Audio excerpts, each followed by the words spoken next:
우리는 오늘 이 민수기 말씀, 이 마지막 장 말씀을 다루기 전에 우리가 지난 민수기 27장의 말씀, 그 1절부터 11절까지의 말씀과 오늘의 말씀이 아주 연결되어 있는 또 부록의 말씀으로 우리가 오늘 볼 수 있습니다. 우린 잘 알고 있죠. 이 슬로보앗의 딸들의 이 상속의 이야기들을 지난 우리 민수기 27장의 말씀을 통해서 잘 알고 있는데요. 이 슬로보앗은 누구인가? 바로 므낫세 지파의 한 사람입니다. 아주 유력한 사람이었고 그곳에서도 충분한 기업들을 가지고 있었던 사람이죠. 근데 그에게는요 아들이 없었고 그의 자손들은 모두가 다 딸들이었습니다. 우리가 잘 알고 있지만 당시 이스라엘에 규례가 있었습니다. 뭐냐면 이스라엘 여성들은 부모로부터는 어떤 재산도 상속받지 못했다는 것이죠. 어떤 것도 물려받을 수가 없었다는 것입니다. 오로지 남성들만 재산을 물려받을 수 있도록 그런 규례가 이스라엘 법안에 정해져 있었다는 것이죠. 그래서 그들에게 있어서 아주 중요한 어떤 시점이 왔던 계기가 있었는데 사건이 있었는데 그게 뭐냐면 바로 슬로보앗의 죽음입니다. 이 슬로보앗이 죽게 된 이후 그들이 지금 이 상황에서 어떻게 해야 될지를 충분히 고민하고 아마 많은 회의들을 거쳤을 것인데 그들이 무엇을 합니까? 지금 이 슬로보앗의 딸들에게 있어서는 그 상속을 이어받을 수 없는 문제가 생긴 것뿐만 아니라 지금 어떤 문제가 이 집안에 생겼냐면 슬로보앗의 죽음으로 인해서 슬로보앗의 땅과 재산이요 한순간에 그냥 사라질 수밖에 없는 그런 처지에 놓였다는 것입니다. 더 나아가서는 무슨 문제가 또 있었냐? 슬로보앗이라는 이 이름 그 자체가요. 이 므낫세 지파에서 영영이 사라지게 되는 그런 위치, 그런 처지가 또 그들에게 다가오고 있었다는 것이죠. 이런 자신들의 처지를 너무나도 잘 알고 있었던 이 슬로보앗의 딸들은요, 용기를 냅니다. 그래서 어떻게 하냐? 모세에게 찾아갑니다. 모세에게 찾아가서 아버지의 상속권을 자신들에게 달라고 요구하는 것이죠. 여러분, 이 슬로보앗의 딸들이 요구했던 그 내용을 보면요, 이 처지들을 충분히 설명하고 모세에게 이야기하죠. 아주 이유 있는 청원입니다. 근데 이 청원에 있어서 모세는 어떻게 반응했는가?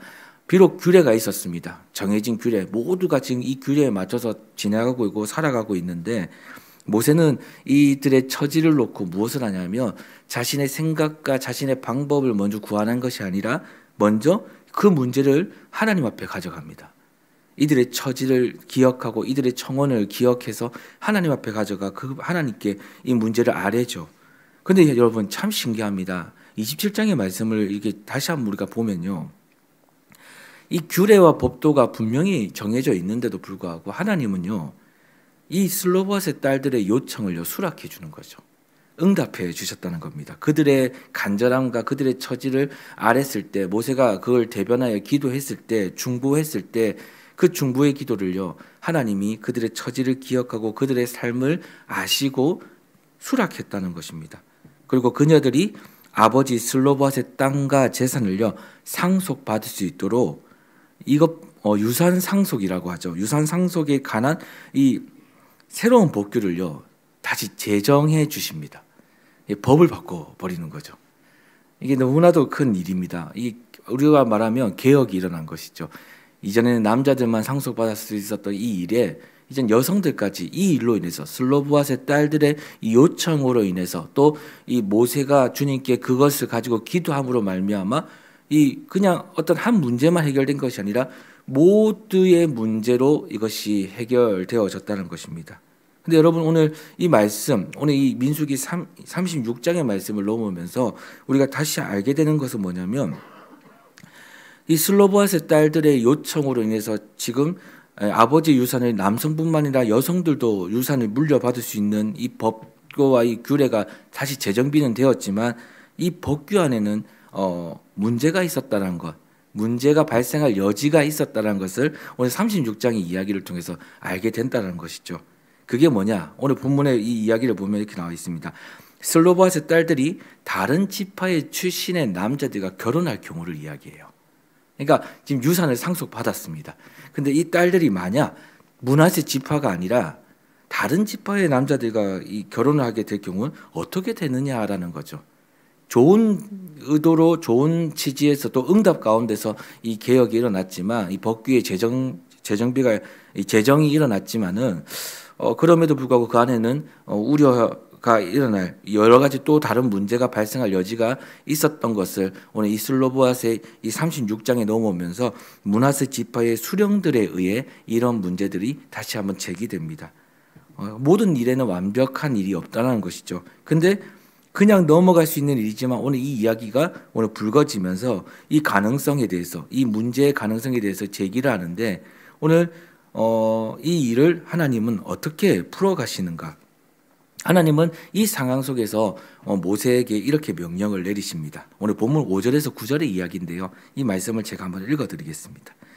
모세가 여호와의 말씀으로 이스라엘 자손에게 명령하여 이르되 요셉 자손 지파의 말이 옳도다. 슬로바앗의 딸들에 대한 여호와의 명령이 이러하니라.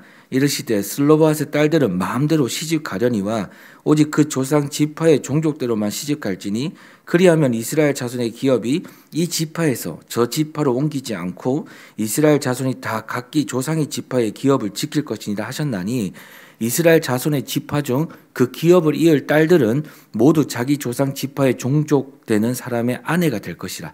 그리하면 이스라엘 자손이 각기 조상의 기업을 보존하게 되어 그 기업이 이 지파에서 저 지파로 옮기게 하지 아니하고 이스라엘 자손의 지파가 각각 자기 기업을 지키리라.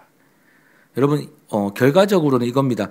슬로바앗의 딸들은 본인의 마음에 드는 남자와 결혼할 수 있는 하나님 또 자유를 주셨습니다. 그런데 땅을 상속받은 이 므낫세 지파의 딸들은요. 곧 아버지 지파에 속한 남자와만 결혼할 수 있다는 것이죠. 그런 규례가 다시 제정되었다는 것입니다. 모세를 통해 하나님의 명령을 듣게 된 슬로보앗의 딸들의 반응이 오늘 10절에 나와 있죠. 이것이 너무 중요한데요. 오늘 여러 가지 이유들이 다 있을 것이죠. 근데 오늘 슬로보앗이 이 말씀을 들었을 때 10절에 반응이 있습니다. 뭐냐? 슬로보앗의 딸들이 여호와께서 모세에게 명령하신 대로 행하니라고 적혀 있습니다.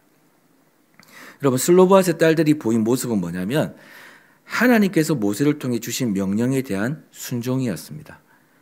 그들은 자신의 입장을 유리하게 아마 만들어 볼 수도 있을 겁니다. 오늘 첫 번째 아주 중요한 부분을 자신의 인생의 그 어려운 문제들을 그렇게 풀었죠. 모세에게 아뢰고 모세를 통해서 응답받은 것도 아주 유리한 정말 일로 자신의 삶의 응답으로 왔습니다. 근데 오늘 이 일을 통해서도 분명히 유리한 지점을 다시 한번 제기할 수 있었을 겁니다. 그런데 오늘 모세를 통해서 주신 그 말씀, 하나님의 말씀을요, 그냥 그대로 받아들이고 순종하고 행했다라는 것이죠. 그러니까 하나님 말씀에요, 뭐 다른 걸 별로 안 달고 토 안 달고 그냥 그대로 그냥 순종했다라는 겁니다. 이게 오늘 말씀의 이야기인데요. 오늘 제가 이 말씀 묵상하면서 오늘 무슨 이야기를 하려고 하나님이 이 말씀을 이 마지막 장, 민수기의 마지막 장으로 이 다시 슬로보앗의 이야기를 가져와 수록했을까? 이 부록으로 남겨놓으셨을까? 그런 생각을 해봤을 때 오늘 이 36장은 민수기의 마지막 장인데 왜 하나님은 이 마지막 장 아주 중요한 메시지를 담고 있어야 될 이 장에 다시 슬로보앗의 이야기를 그 슬로보앗의 딸들의 이야기를 다시 수록해 놓았을까? 그것은 이것이라고 생각했습니다. 뭐냐면 바로 이 마지막 단락에 그 딸들이 보여준 행동, 바로 하나님 말씀에요. 순종하는 것. 이 민수기 이야기의 전반적인 것을 보면요, 두 가지 사건이 있습니다. 첫 번째는 바로 광야 40년 동안 불순종했던 그 1세대의 이야기들. 끊임없이 불순종합니다. 끊임없이. 그리고 그 이야기가 막을 내린과 동시에 이제 가나안 땅을 들어가기 전 이 요단강, 이 모압 평야 앞에서 일어나는 많은 이야기들, 이제 가나안 땅에 들어가기 전의 이야기들이 이 민수기에 기록되어 있죠. 여러분 1세대를 보면 안타깝게도 가나안 땅에 들어가지 못하고 모두 다 그곳에서 죽게 되죠. 하지만 이제 슬로보앗의 딸들은 사실 2세대를 대표하는 사람들입니다. 이 모압 평지, 모압 평야, 이 약속의 땅을 코앞에 두고 있는 이들에게 오늘 이 사건은 무엇이냐면 바로 하나님의 명령에 대한 반응은 어떻게 해야 되는 것인가? 바로 말씀에 대한 즉각적인 순종이다. 오늘 그것을요 이야기해 주고 있는 겁니다. 민수기가 오늘 우리에게 주고자 하는 메시지는 바로 하나님의 말씀에 있어서는 다른 것도 불순물도 들어올 필요가 없고 토를 달 필요도 없고 오직 즉각적인 순종이 옳은 것이다. 오늘 그것을요 마지막 이 메시지로 이 슬로보아스의 딸들의 이 순종으로 인해서 알게 하시는 것이죠. 약속의 땅을 승계받게 될 이 세 세대가 하나님께 보여드려야 될 모습은 무엇이냐? 바로 순종의 모습이라는 것이죠. 이것이 바로 오늘 민수기 마지막 장에서 다시 한번 이 슬로보아스의 딸들을 통해 하나님이 우리에게 주시는 메시지가 아닌가라는 생각을 해봅니다. 사랑하는 여러분, 하나님의 명령은 때론 우리의 삶에 주님의 말씀은요 우리의 삶에 아주 일관적으로 또 일관성 있게 우리의 삶에 옵니다. 늘 매일매일 또 주일마다 또 매번의 예배를 통해서 또 때로는 걸어가던 순간에 하나님의 말씀과 주님의 음성이 또 주님이 주시는 생각들이 우리의 마음에 비춰지고 새겨질 때가 있습니다. 그런데 우리는 우리의 문제들을 때로는 그 말씀에 바로 어떤 즉각적인 그런 순종으로 반응하지 못할 때가 더 많죠. 우리는 그 안에 우리의 생각을 넣고요, 우리의 방법을 넣고요, 때로는 우리의 상황과 방법이 맞지 않을 때는 불순종하고요, 불평하고 원망할 때가 일반적으로 굉장히 많을 때가 많습니다. 대부분 그것이 우리의 모습이죠. 하지만 하나님 오늘 이 민수기를 통해서 우리에게 알려주시는 건 뭐냐면 하나님의 그 말씀이 우리의 삶에 올 때 그것에 순종할 때 그냥 불순물 없이 온전한 순종이 우리의 삶에 일어날 때 그때 하나님 무엇을 이야기하시냐? 우리에게 우리의 기업을 지켜주시고 우리에게 기업을 주실 것이라는 이야기를 하시는데 그 말은 뭐냐면 우리가 주의 말씀에 순종할 때 하나님은 우리의 인생을 책임져 주신다는 겁니다. 우리의 인생을 인도해 주신다는 것이죠. 영원히 지키시고 보호해 주신다는 겁니다. 1세대가 설령 불평을 했을 때에도 하나님은 변함없이 신실하게 그들을 먹이시고 입히시고 인도하시고 가게 하시고 서게 하시고 잠을 자게 하시고 보호해 주시고 모든 것을 한 번도 변함없이 그냥 왔다 갔다 감정에 따라 하신 분이 아니라 온전하게 그 일들을 수행하시고 인도하셨죠. 그것을 다 이루셨죠. 그렇듯 하나님은 그렇게 우리의 삶을 인도해 가시겠다는 약속을 우리에게 나타내시는 것이죠. 그 약속을 믿고 우리에게 무엇을 요청합니까? 순종하기를 요청하는 것입니다. 우리의 삶에서 우리가 온전히 주의 말씀에 따라 끊임없이 나아가기를 하나님 원하신다는 것입니다. 오늘 그것을 오늘 이 말씀 가운데서 우리에게 주는 또 은혜와 메시지가 아닌가라는 생각을 다시 한번 해보면서 사랑하는 여러분, 오늘 이 하루도요, 우리가 살아가는 이 하루도 우리에게 주신 하나님의 말씀이 우리의 삶에 새겨질 때 오늘 여러 가지 문제들이 있지만 우리의 여러 가지 어떤 방안들이 또 문제에 대한 방안들이 있지만 오늘 그 말씀에 그대로 한번 순종해 보시는 그리고 주님의 인도를 주님의 책임지심을 믿는 그런 하루가 되었으면 좋겠습니다. 그런 은혜가 오늘 이 하루 가운데 우리의 삶 가운데 있기를 다시 한번 간절히 소망합니다. 함께 기도하겠습니다.